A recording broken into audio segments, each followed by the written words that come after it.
Hello guys.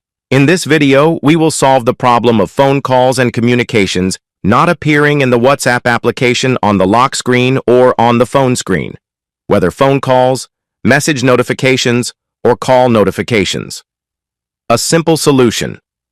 All you have to do and follow the steps explained in this video before broadcasting in the explanation. Do not forget to subscribe to the channel, like the video, and share the video. It is a tiger building for the explanation.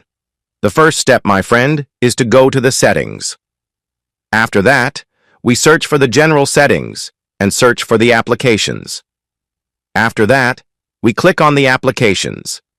Here we will find the applications again, or we will find the application information according to what is written for you.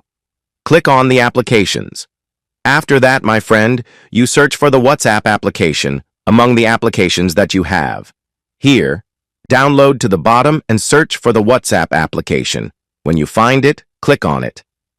After that, the first step, my friend, is to click on the notifications, then make sure that all the notifications are activated from here like this, and go down and search for all the notifications and make sure that they are activated. This matter is very important.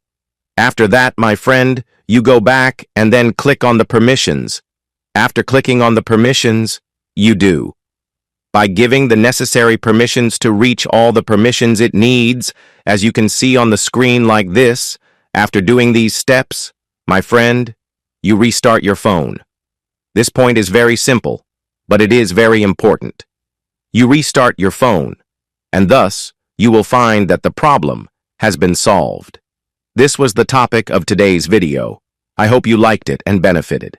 For any inquiries, problems, or suggestions, write them in the comments, and we will meet in an upcoming video, God willing.